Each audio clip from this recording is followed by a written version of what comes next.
Solar cell भी एक PN junction ही होता है जिसमें कि ईएमएफ जनरेट होने लग जाता है जब उसके ऊपर सोलर रेडिएशन गिरती है। तो अब ये देखो, कुछ वैसा सेमीकंडक्टर डायोड नहीं है जैसा अभी तक हम पढ़ते थे कि यहाँ पर पी टाइप है, यहाँ पे एन टाइप है, डिप्लीशन लेयर है और इस तरफ हमारे पास कनेक्टर है। यहाँ पर हमें कुछ स्पेशल टाइप की से डिजाइन करना पड़ता है। कैसे? पहली बात तो हमारे पास बहुत सारी रेस को कैप्चर करना है, तो हमें इसका सरफेस एरिया बढ़ाना पड़ेगा।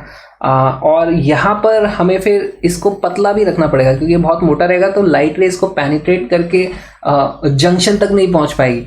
तो इस तरीके की चीज़ें होती हैं और इसके कारण हमारा थोड़ा सा ये सोलर सेल अलग दिखने लग जाता है डायोड के कंपैरिजन में।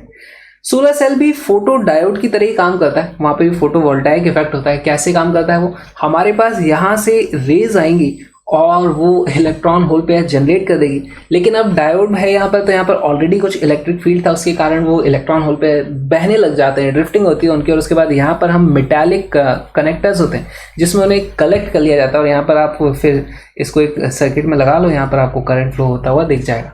जितने ज़्यादा यहाँ पर फोटॉन्स आएंगे उतने ज़्यादा हमारे पास ईएमएफ होता जाएगा। तो हम बोल भी सकते हैं सोलर सेल का जो ईएमएफ होता है वो लाइट की इंटेंसिटी, यानी कितने ज़्यादा नंबर ऑफ फोटॉन्स आ रहे हैं उस पर डिपेंड करता है। ऑब्वियसली एक मिनिमम एनर्जी तो इसकी होनी चाहिए, क्योंकि अगर उससे कम एनर्जी के हमारे पास फोटॉन होने लग जाएंगे तो फिर यहाँ पर कोई इलेक्ट्रॉन होल पेयर ही जनरेट नहीं होगा। तो एक मिनिमम एनर्जी के हमारे पास फोटॉन्स होने चाहिए, लेकिन फिर उसके बाद आपको नंबर ऑफ फोटॉन्स बढ़ाने पड़ेंगे अगर आपको ईएमएफ को बढ़ाना है। तो हमारे पास यहाँ पर कोई एक्सटर्नल बायस नहीं लगाया जाता, यानी हम सोलर सेल को फॉरवर्ड या रिवर्स बायस नहीं करते हैं।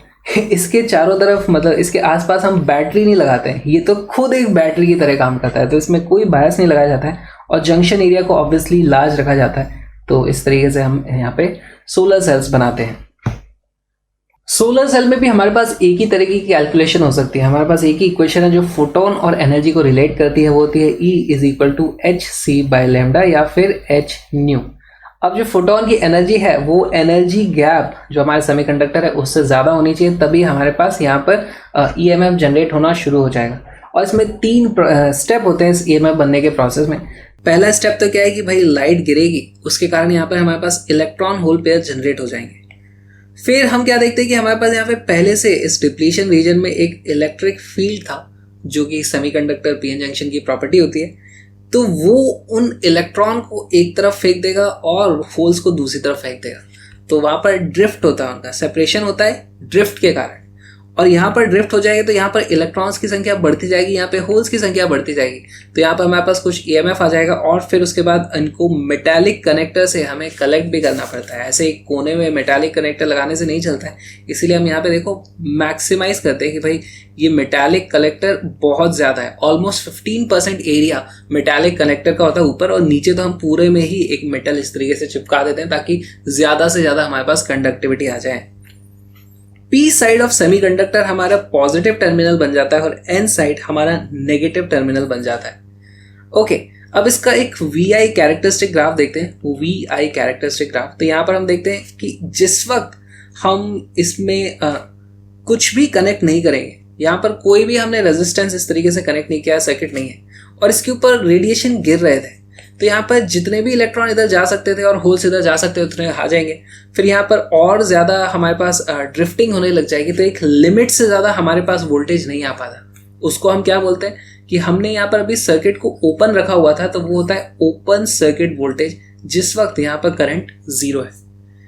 फिर मान लो हम एक काम करें, यहाँ पर इसको शॉर्ट कर दें, इसको डायरेक्ट जोड़ दें आपस में, तो क्या हो जाएगा, यहाँ पर कोई रेजिस्टेंस तो है नहीं, और क्योंकि इसके बीच में कुछ पोटेंशियल डिफरेंस था तो फटाक से यहाँ पर इस डायरेक्शन में करंट फ्लो हो जाएगा पी टाइप से एन टाइप, क्योंकि पी टाइप हमारी पॉजिटिव टर्मिनल बनती है, तो हमारे पास ऐसे में करंट फ्लो हो जाएगा। अगर ये कोई आइडियल बैटरी होती तो यहाँ पर इनफाइनाइट करंट फ्लो हो जाता, क्योंकि यहाँ पे कोई रेजिस्टेंस नहीं है। लेकिन ये इनफाइनाइट बैटरी नहीं है, इसमें कितना करंट ये इधर फ्लो करा सकती है वो एक लिमिट तक ही होता है। वो लिमिट बहुत चीज़ों पे डिपेंड करती है। उसमें प्राइमरीली तो ये आ जाएगा कि भाई यहाँ पे कितने फोटॉन्स गिर रहे हैं और उसके कारण कितने इलेक्ट्रॉन होल पेयर जनरेट हो रहे हैं। तो अगर हम इसे शॉर्ट सर्किट कर देते हैं तो इसके अक्रॉस वोल्टेज 0 हो जाता है। शॉर्ट सर्किट कर दोगे तो वोल्टेज तो सेम हो जाएगा, लेकिन कुछ करंट आ जाता है। तो देखो हमारे पास एक शॉर्ट सर्किट करंट होता है।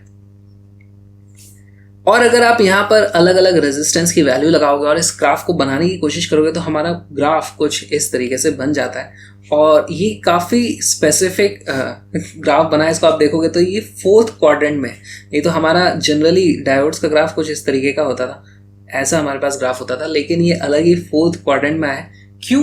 क्योंकि ये वोल्टेज ड्रॉ नहीं कर रहा था, जैसे डायोड्स करंट ड्रॉ करते थे, ये करंट को पुश कर रहा है, तो इसीलिए इसका 4th क्वाड्रेंट में ग्राफ आता है। उस पर डायरेक्ट क्वेश्चंस आते हैं, ऐसा ग्राफ बोल देंगे और पूछेंगे कि ये बताओ भाई किसका VI कैरेक्टरिस्टिक है, तो आप बोल दोगे सीधे सीधे ये सोलर सेल का कैरेक्टरिस्टिक है। इसका एक एग्जाम्पल देखते हैं। इन अ PN जंक्शन फोटोसेल भी सोलर सेल ही हो जाएगा। The value of the photoelectromotive force produced by monochromatic light is proportional to। तो हमें ये पूछा जा रहा है कि ये जो इलेक्ट्रोमोटिव फोर्स या फिर EMF बन रहा है वो किसके प्रोपोर्शनल होता है। तो बहुत सारी चीज़ें हो सकती हैं यहाँ पर, लेकिन फ्रीक्वेंसी के प्रोपोर्शनल वो नहीं होता है। Frequency of light falling on the cell, यानी कि जो भी फोटोन उस सेल के ऊपर गिर रहा था उसकी फ्रीक्वेंसी अगर एक सर्टेन वैल्यू से कम होगी तो हमारे पास तो इलेक्ट्रॉन होल पेयर जनरेट ही नहीं हो रहा होगा। लेकिन अगर उस फ्रीक्वेंसी से ज़्यादा है तो फिर आप कितनी भी ज़्यादा कर लो उससे फ़र्क नहीं पड़ता, तो इससे कुछ ज़्यादा फर्क नहीं पड़ने वाला। द इंटेंसिटी ऑफ लाइट, यानी कि कितने ज़्यादा नंबर ऑफ फोटॉन्स गिर रहे हैं, डायरेक्टली इससे फर्क पड़ता है, तो ये हमारा आंसर हो जाता है। The barrier voltage at the PN junction, इससे भी फर्क नहीं पड़ता है। And the voltage applied at the PN junction, तो हम सोलर सेल में वोल्टेज तो अप्लाई करते ही नहीं, तो हमारा आंसर यहाँ पर हो जाता है C। ये क्वेश्चन भी बहुत बार पूछा गया है, हमें डायरेक्टली इंटेंसिटी पता होना चाहिए कि फोटो वोल्टिक सेल में EMF इंटेंसिटी ऑफ लाइट पे डिपेंड करता है। अच्छा, इसको हम बोलते तो हैं सोलर सेल, लेकिन ज़रूरी नहीं है कि उस पर सोलर रेडिएशन ही जाए, कोई और रेडिएशन के कारण भी हमारे पास EMF आ सकता है। सोलर सेल बनाने के लिए जो मटेरियल चुना जाता है उसको सेलेक्ट करने का कुछ क्राइटेरिया होता है, तो वो क्राइटेरिया देख लेते हैं। पहली बात तो उसका बैंड गैप कम होना चाहिए। देखो, बैंड गैप यानी वो जो एनर्जी का जो गैप होता है वो कम होगा तो कम एनर्जी वाले फोटोन भी हमारे इलेक्ट्रॉन को एक्साइट कर पाएंगे, इलेक्ट्रॉन होल पेयर क्रिएट हो पाएगा, तो हमें ज़्यादा EMF मिलने वाला है। तो बैंड गैप शुड बी लो, कम होना चाहिए, तब हमारे पास बेटर सोलर सेल बनेगा। हाई ऑप्टिकल एब्जॉर्प्शन होना चाहिए। अब मान लो हमारे पास कुछ ऐसे मटेरियल हैं जिसका बैंड गैप तो काफ़ी कम है, लेकिन लाइट आती है और वो उसे एब्जॉर्ब ही नहीं कर पाता, लाइट निकल जाती है उसमें से, तो भी वो हमारे किसी काम का नहीं होगा। हमें एब्जॉर्ब कराना है भाई, हमारे इलेक्ट्रॉन होल पेयर जनरेट करवाने हैं। फिर आती है इलेक्ट्रिकल कंडक्टिविटी। मान लो हमारे पास यहाँ पे इलेक्ट्रॉन होल पेयर जनरेट भी हो गया, लेकिन वो कंडक्ट ही नहीं कर सकता अच्छे तरीके से, सेमीकंडक्टर है, उसकी कंडक्टिविटी मान लो उतनी अच्छी नहीं है, तो भी वो हमारे किसी काम का नहीं होगा वो EMF। और अवेलेबिलिटी ऑफ रॉ मटेरियल, ऐसा मटेरियल आसानी से मिलना भी चाहिए और वो सस्ता भी होना चाहिए। तो ये कुछ क्राइटेरिया हैं जो आई थिंक बोर्ड्स में पूछे भी जाते हैं। अब एक और एग्जांपल देखते हैं जो सोलर सेल का बहुत ही इंटरेस्टिंग क्वेश्चन है कि why are silicon and GaAs are preferred materials for solar cell. हमारे पास बहुत सारे तरीके के सेमीकंडक्टर हो सकते हैं, सबका अपना अपना एनर्जी गैप है। अब इनमें से किसको चुन करके सेमीकंडक्टर बनाया जाए, सोलर सेल बनाया जाए, वो हमें देखना है। तो हमारे पास सोलर रेडिएशन का कुछ स्पेक्ट्रम है इस तरीके से। इसमें देखो हम क्या देखते हैं कि हमारे पास सोलर जो रेडिएशन आता है उसमें बहुत तरीके के फोटॉन्स होते हैं। हर एक एनर्जी लेवल पे आपको कुछ नंबर ऑफ फोटॉन्स मिलेंगे। जैसे अगर हम बोलें कि 3 इलेक्ट्रॉन वाले वोल्ट वाले फोटॉन्स कितने हैं, तो उनकी संख्या इतनी है, या फिर इससे आगे ये जितने भी फोटॉन्स होंगे ना, सबकी एनर्जी 3 इलेक्ट्रॉन वोल्ट से ज़्यादा होगी। अगर हम बात करें कि 0.4 इलेक्ट्रॉन वोल्ट से ज़्यादा वाले फोटॉन्स कितने हैं, तो ये सारे के सारे फोटॉन्स 0.4 इलेक्ट्रॉन वोल्ट से ज़्यादा है। तो आइडियली तो ऐसा देखा जाएगा कि हमारे पास अगर हम सोलर सेल बना रहे हैं तो हमें इसका यूज़ करना चाहिए जहाँ पे सिर्फ जो एनर्जी गैप है वो 0.4 इलेक्ट्रॉन वोल्ट का है, ताकि ये सारे के सारे जितने भी हमारे फोटॉन्स थे वो सारे के सारे काम आएंगे, उसकी वजह से EMF बढ़ेगा।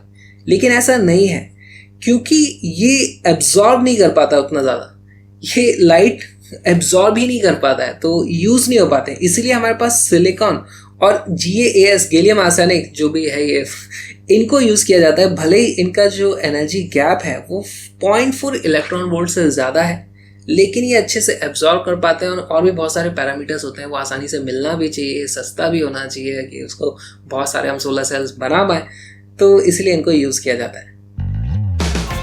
बॉम्ब फिजिक्स में आओ और मेरे साथ फिजिक्स को लाइव पढ़ो। मेरी सारी की सारी लाइव क्लासेस एब्सोल्युटली फ्री हो रही हैं इस लिंक पे आकर के आपको मेरी लाइव क्लासेस मिल जाएंगी। तो आ जाओ मेरी लाइव क्लासेस में, जो होती है अनअकैडमी प्लेटफॉर्म पे, जो इंडिया का बेस्ट प्लेटफॉर्म है किसी भी कॉम्पिटेटिव एग्जाम की तैयारी करने के लिए, चाहे आपका गोल IIT हो, नीट हो, फाउंडेशन हो, CBSE हो। वहाँ पे बहुत सारी लाइव क्लासेस होती हैं, स्ट्रक्चर्ड कोर्सेज होते हैं और आप अपने डाउट भी पूछ सकते हो। और अनअकैडमी प्लस सब्सक्रिप्शन लेने के लिए आप मेरा कोड विक्रांत यूज़ कर सकते हो, जिससे आपको मिलता है 10% डिस्काउंट और आप अपना फ्री प्लान भी अनलॉक कर सकते हो मेरा ही कोड विक्रांत यूज़ करके। तो आ जाओ, मचाते हैं प्लस में।